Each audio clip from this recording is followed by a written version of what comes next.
Hello everyone, my name is Dr. Amit Vats, Assistant Professor in the Department of Applied Science and Humanities, ABESIT College of Engineering. Dear student, today we discuss lecture number 30. The topic is Lagrange method of multiplier. This is the important method for find the extreme value of the function, that is maxima or minima. ये एक different method है और बहुत अच्छा method है किसी भी function की एक्सट्रीम वैल्यू को कैलकुलेट करने के लिए, क्योंकि अभी तक जो मेथड इससे पहले हम यूज़ कर रहे थे उसमें केवल और केवल दो वेरिएबल पर ही लगाया जा सकता था।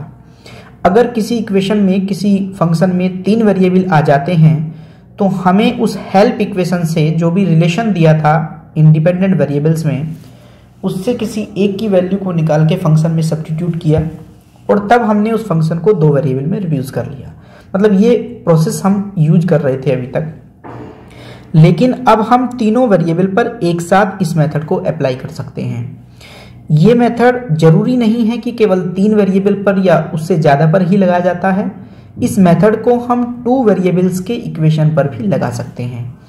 मतलब इस मेथड को लगाने के लिए ये आवश्यक नहीं है कि हमारे पास तीन और तीन से ज़्यादा वेरिएबल वाले ही फंक्शन हों। अगर किसी फंक्शन में दो वेरिएबल हैं, एक हेल्प इक्वेशन भी साथ में दी गई है, तो हम उसमें भी लैग्रांज मेथड को अप्लाई कर देते हैं, Lagrange method of multipliers. Student, बहुत छोटी सी इक्वेशन है लैग्रांज मल्टीप्लायर्स की। इक्वेशन है df plus lambda D phi equals to 0। बहुत ही छोटी सी इक्वेशन है, लेकिन जो इसका वर्किंग रूल है, जो करने का तरीका है, वो थोड़ा बड़ा है। इसीलिए हमने उसको ध्यान में रखते हुए कि दोनों चीज़ें एक बार में समझ आ जाएं, मेथड को हमने लिख लिया है और साथ में मैंने एक एग्जांपल लिखा है कि find the minimum value of X square plus Y square plus Z square is given X Y Z equals to A to the power 3। यानी मैं इस मेथड को स्टेप बाय स्टेप आपको समझाता चलूँगा। एक डिफरेंट मेथड हमने पढ़ाने का यहाँ पे यूज़ किया है ताकि सारी चीज़ें एक बार में क्लियर हो जाएं, क्योंकि इंपॉर्टेंट मेथड है, 10 मार्क्स का क्वेश्चन आता ही है। तो मेथड के साथ साथ एक क्वेश्चन भी साथ में चलता रहेगा ताकि मेथड भी आपके सामने रहे और क्वेश्चन पे वो एप्लीकेबल हो जाए। तो इस तरीके से हम ये मेथड यहाँ यूज़ कर रहे हैं। तो स्टूडेंट, लैग्रांज मेथड होता क्या है पहले उसको समझते हैं। To find the extreme value of the function of several variables. जब भी हमारे सेवरल वेरिएबल हो जाते हैं, यानी more than two variables, two और टू से ज़्यादा वेरिएबल अगर आ जाए, सेवरल वेरिएबल हो जाते हैं। When the variable not independent, लेकिन जो वेरिएबल होते हैं वो इंडिपेंडेंट नहीं होते, यानी फंक्शन केवल एक नहीं होता। जो एक्स वाई जेड वेरिएबल आपको दिए जाते हैं, कहीं ना कहीं उनमें एक रिलेशन रहता है, वो आपस में कनेक्टेड रहते हैं। यही हमारा मेथड है जहां पर हम इसको अप्लाई कर सकते हैं। तो इसका एक वर्किंग रूल है, वर्किंग रूल के अकॉर्डिंग चलेंगे, क्वेश्चन पे अप्लाई करते जाएंगे। तो सबसे पहले आपको स्टेप नंबर 1 में क्या करना है student, consider a function u equals to F of x Y Z. यानी सबसे पहले आपके पास एक फंक्शन होगा जो एक्स वाई जेड में होगा। अब ये फंक्शन कौन सा होगा हमें यही डिसाइड करना होता है। ये मेन फंक्शन होता है जिसका मैक्सिमा मिनिमा टेस्ट होना है। स्टूडेंट, ध्यान देना पड़ेगा आपको, मतलब जिस फंक्शन का आपको मैक्सिमा मिनिमा टेस्ट करना है, किसके लिए आप मैक्सिमा मिनिमा निकालना चाहते हैं, वो ये फंक्शन होता है। इसे मैं मेन फंक्शन का नाम दे रहा हूं। और एक जो रिलेशन होता है एक्स वाई जेड, जिसकी हम बात कर रहे हैं कि एक्स वाई जेड जो इंडिपेंडेंट वेरिएबल होते हैं वो इंडिपेंडेंट नहीं होते, डिपेंडेंट होते हैं। इसे हमने नाम दिया है हेल्प इक्वेशन का। ये आपकी एक हेल्प इक्वेशन है जो इंडिपेंडेंट वेरिएबल को रिलेशन में देती है। इसका मतलब ये है कि हर क्वेश्चन में यहाँ पर दो इक्वेशन कम से कम आई होंगी, दो से ज़्यादा भी आ सकती हैं, क्योंकि वो तो नंबर ऑफ वेरिएबल्स के ऊपर डिपेंड करता है। अगर हमारे वेरिएबल्स ज़्यादा हो जाएंगे तो नंबर ऑफ इक्वेशंस यानी जो उनकी रिलेशंस हैं वो बढ़ती चली जाती हैं। तो स्टूडेंट, यहाँ पर हमने देखा कि तीन वेरिएबल मान लीजिए हमारे पास हैं, तो u equals to F of x Y एक फंक्शन दिया जाता है जो मेन फंक्शन होता है। मेन फंक्शन का क्या काम होता है स्टूडेंट, मेन फंक्शन का ये काम है जिसका हमें मैक्सिमा मिनिमा टेस्ट करना है। और हेल्प इक्वेशन क्या है, जिसमें के वेरिएबल आपस में कनेक्टेड होते हैं, एक रिलेशन हमें मिलता है। जैसा कि आप एक क्वेश्चन में देख पा रहे हैं, find the minimum value of, मुझे इस फंक्शन की मिनिमम वैल्यू चाहिए। तो जिस फंक्शन की मिनिमम वैल्यू चाहिए वो u इक्वल्स टू हो गया है, यानी वो मेरी मेन इक्वेशन है, X square plus Y square plus Z square. जरूरी नहीं है आप इसे u ही कहें, आप इसे कैपिटल F भी कह सकते हैं। यानी ये मेरी पहली इक्वेशन हो गई है, क्योंकि एक्स वाई जेड का फंक्शन है तो F of x Y Z कह सकते हैं। इसको मैंने इक्वेशन नंबर 1 कंसीडर कर लिया है। अब स्टूडेंट यहाँ पर आपको बस केवल एक बात को ध्यान में रखना है कि जिस फंक्शन का मैक्सिमा मिनिमा टेस्ट होना है वही पहली इक्वेशन हो, क्योंकि मैं पहली इक्वेशन और दूसरी इक्वेशन पर काम करूंगा। तो पहली इक्वेशन हमेशा आप उसको बनाइए जिसका आपको मैक्सिमा मिनिमा टेस्ट करना होता है, और दूसरा जो कनेक्टेड रिलेशन होती है एक्स वाई जेड में, उसको आप हमेशा दूसरी इक्वेशन बनाइए। यानी आपके पास भी एक रिलेशन दिया हुआ है, वो रिलेशन है X Y Z equals to A cube. तो इसे मैंने इक्वेशन नंबर 2 लेट कर लिया है।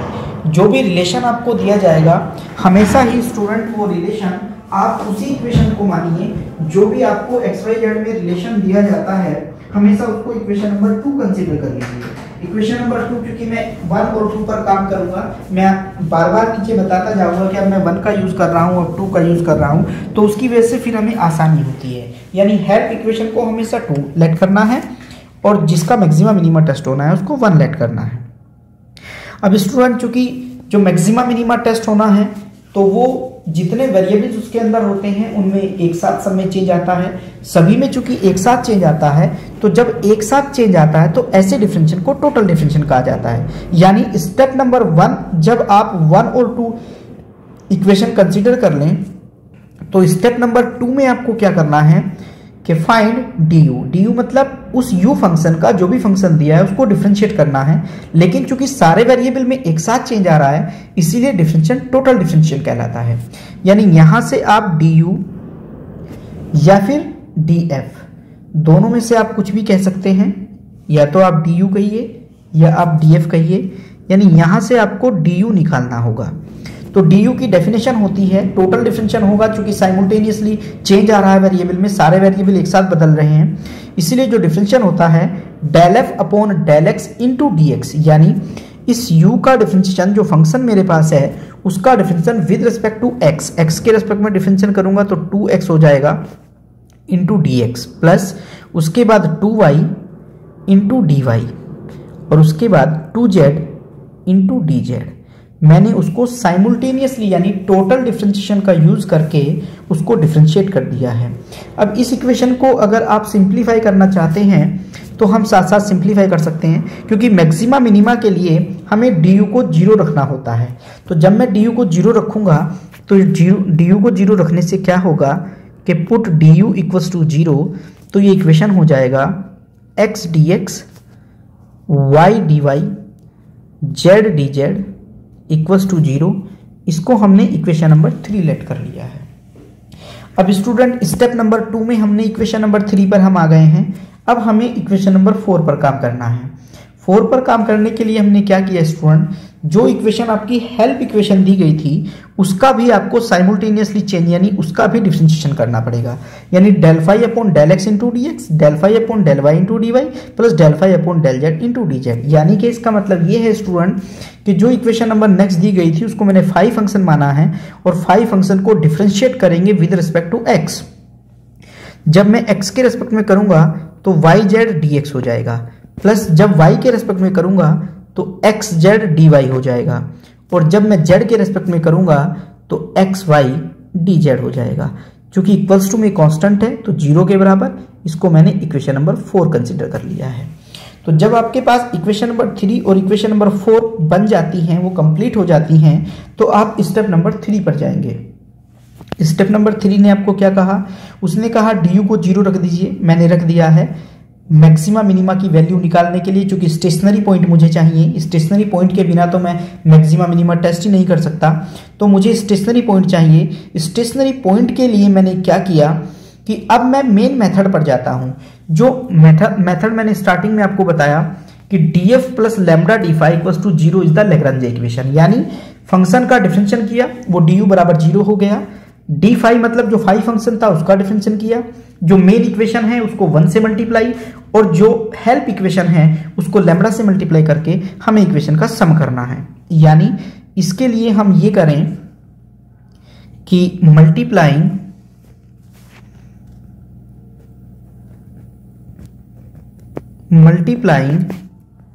इन इक्वेशन नंबर 3 बाई 1, पहली इक्वेशन में 1 का मल्टीप्लाई मतलब वो एज इट इज रहनी है, and in equation number 4 by lambda, उसमें हम लैम्बडा का मल्टीप्लाई करेंगे एंड एडिंग, और फिर उनको दोनों को ऐड कर देते हैं, जिससे हमारी जो स्टेप नंबर 3 में इक्वेशन लिखी हुई है वो इक्वेशन आ जाएगी।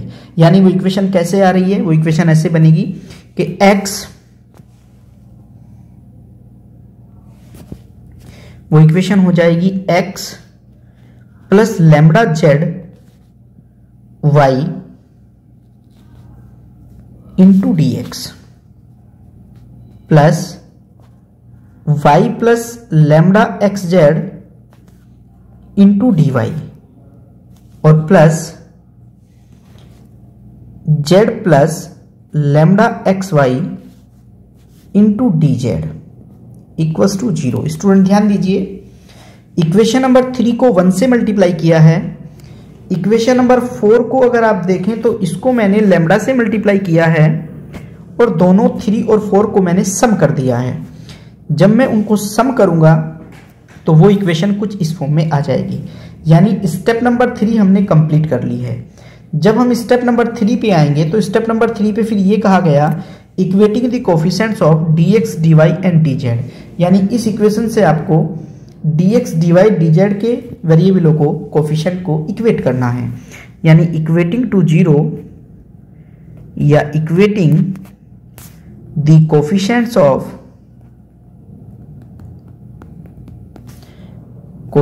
Of dx dy and dz। जब हम इनके कोफिशिएंट्स को इक्वेट करेंगे तो पहली इक्वेशन से आएगा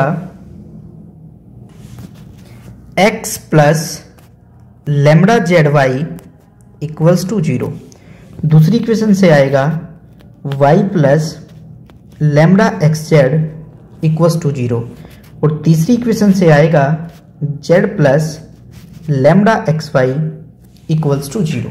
यानी मेरे पास ये 3 इक्वेशन आ जाएंगी। अब जब मेरे पास स्टेप नंबर 4 में देखिए आप, जब ये 3 इक्वेशन बन जाएंगी इस फॉर्म में, वो मेरी इक्वेशन बन गई हैं, तो इन तीनों इक्वेशन से मैं माइनस लैम्बडा की वैल्यू निकालूंगा। यानी इन इक्वेशंस को यहीं पे सॉल्व कर लीजिए। तो जैसे ही मैं इन इक्वेशन को सॉल्व करूंगा तो यहां से माइनस लैम्बडा की वैल्यू हो जाएगी x अपॉन जेड वाई, इससे माइनस लैम्बडा की वैल्यू हो जाएगी y अपॉन एक्स जेड, और थर्ड इक्वेशन से माइनस लैम्बडा की वैल्यू हो जाएगी z अपॉन एक्स वाई। अब स्टूडेंट ध्यान दीजिए, ये तीनों ही वैल्यू माइनस लैम्बडा की हैं। अगर आप मेथड में देखें तो उसने भी ये कहा कि तीनों चूंकि माइनस लैम्बडा हैं, इसका मतलब तीनों डेरिवेटिव आपस में बराबर होने चाहिए। यानी ये डेरिवेटिव्स आपस में बराबर हो जाएंगे। अगर ये डेरिवेटिव्स बराबर हैं तो x upon Z Y, y upon Z X और z अपॉन एक्स वाई, ये कुछ इस फॉर्म में बन जाएगा। अब स्टूडेंट्स आपको क्या करना है, अब आपको इन फंक्शंस को k के बराबर लेट करना होता है, लेकिन आप इनको तब तक x के बराबर लेट नहीं, k के बराबर लेट नहीं करेंगे जब तक कि ये फंक्शन ओनली x, ये केवल y और ये केवल z, यानी ये सेपरेटली एक्स वाई जेड के फंक्शन ना हो जाएं, तब तक k के बराबर लेट नहीं करेंगे। तो इसको मैंने लिखा नहीं है, चूंकि इसको समझा देता हूं यहाँ पे। तो इसके लिए हम क्या करेंगे कि जो भी हमारा फंक्शन दिया है उस फंक्शन को हम सेपरेटली बना लेते हैं। जैसे इसको अगर मैं एक्स वाई जेड से मल्टीप्लाई कर दूं पूरी इक्वेशन को, तो यहां हो जाएगा एक्स स्क्वायर, यहां पे वाई स्क्वायर और यहां पे जेड स्क्वायर। यानी मैंने पूरी इक्वेशन को एक्स वाई जेड से मल्टीप्लाई कर दिया है। एक्स वाई जेड से मल्टीप्लाई करने के बाद अगर मैं देखूंगा तो चूंकि ये आपस में बराबर हो गए हैं, तो इसका मतलब ये है कि x बराबर y बराबर z भी होगा, माइनस के साथ भी वो बराबर होंगे, मैं अभी इनको देख सकता हूँ, तीनों आपस में बराबर हैं। अगर मैं इन तीनों को किसी कांस्टेंट k के बराबर लेट कर लूँ, क्योंकि जब तक वो सेपरेटली नहीं होंगे, इंडिपेंडेंटली नहीं होंगे, तब तक मेरे लिए मुश्किल हो जाता है उनको सॉल्व करना। तो इसीलिए अब मैंने उसे k के बराबर लेट कर लिया। k के बराबर जब मैंने लेट किया तो इसका मतलब ये हुआ कि मेरे पास x बराबर k हो गया है, y बराबर k हो गया है और z बराबर भी k हो गया है। इसका मतलब स्टूडेंट ये है, अगर आप अपनी स्टेप्स पे जाएं तो स्टेप नंबर 6 में बताया गया है कि यहाँ पर जब x y z निकल के आएंगे तो वो k के फंक्शन बनेंगे, यानी मेरे पास x y z in terms of k आ गए हैं। अगर k की टर्म्स में वो आ जाएं तो तब आपको नेक्स्ट स्टेप में ये बताया गया कि पुट द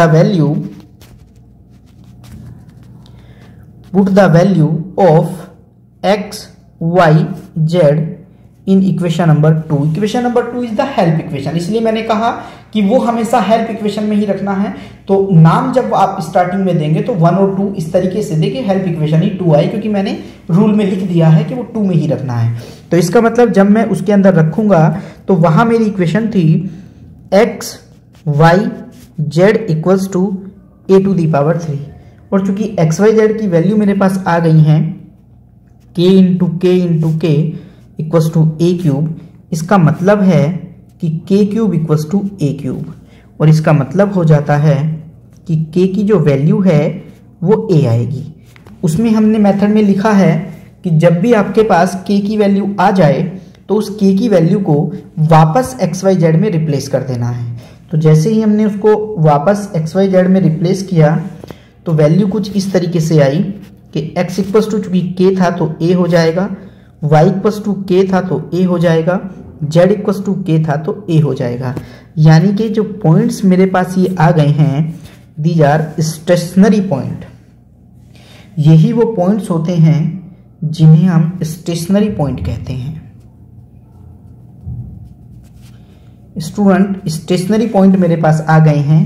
अब अगर मुझे फंक्शन की एक्सट्रीम वैल्यू चाहिए तो फंक्शन मेरे पास था f of x Y Z equals to x square plus Y square plus Z square. इसकी मुझे एक्सट्रीम वैल्यू ए पर चाहिए, तो a square plus a square plus a square, this is 3a square. तो ये उसकी एक्सट्रीम वैल्यू है। लेकिन स्टूडेंट इस मेथड है कि इस मेथड के अंदर हम ये तो बता सकते हैं कि फंक्शन की एक्सट्रीम वैल्यू क्या है, यानी वो मैक्सिमम है या मिनिमम है, उसका जस्टिफिकेशन नहीं कर पा रहे हैं। अगर हमें जस्टिफिकेशन करना है तो उसका भी एक मेथड है जो 2 वेरिएबल के लिए हमने पढ़ा है, यानी किसी एक रिलेशन से किसी एक वेरिएबल की वैल्यू निकाल के फंक्शन के अंदर सब्स्टिट्यूट की जाए, उसको 2 वेरिएबल में रिड्यूस कर दिया जाए, और तब हम जो मेथड इससे पहले हमने पढ़ा वो मैक्सिमा और मिनिमा को जस्टिफिकेशन दे देता है, वो वेरीफाई कर देता है कि फंक्शन की वैल्यू मैक्सिमम आएगी या मिनिमम आएगी। जो लैग्रांजे मेथड है इसमें ये कमी है कि ये तो बता देता है कि फंक्शन की एक्सट्रीम वैल्यू यानी मैक्सिमम और मिनिमम वैल्यू क्या आएगी, वो ये बता सकता है, बट ये नहीं बता पाएगा कि वो वैल्यू जो मैक्सिमम और मिनिमम आई वो वेरीफाइड है क्या, यानी वही एक वैल्यू है क्या जो उसकी मैक्सिमम है, या वही वैल्यू है क्या जो मिनिमम है, ये उसका वेरिफिकेशन नहीं कर पाता है। तो स्टूडेंट, इसीलिए अगर आपको मैक्सिमम मिनिमा का वो मेथड वो वैल्यू पता भी करनी है तो वैल्यू तो ये बता देगा, लेकिन ये जस्टिफिकेशन नहीं देगा आपको। तो इसीलिए पहले वाला मेथड भी इंपॉर्टेंट है आपके लिए और ये मेथड भी इंपॉर्टेंट है। तो इस मेथड में हमने क्या किया, एक वर्किंग रूल को समझा है और एक क्वेश्चन के ऊपर उसको अप्लाई करके देखा है। अब हम नेक्स्ट वीडियो में इसकी और अच्छी प्रॉब्लम्स करेंगे जो एग्जाम के लिए बहुत इंपॉर्टेंट होती हैं। यहाँ पर केवल मैंने एक मेथड और उसके क्वेश्चन को अप्लाई करके दिखाया किस तरीके से हम उसको अप्लाई करते हैं। Thank you very much student. Next video में देखिएगा, हम आपके लिए बहुत इंपॉर्टेंट प्रॉब्लम लेकर के आएंगे लैग्रांजे मेथड के ऊपर। Thank you very much.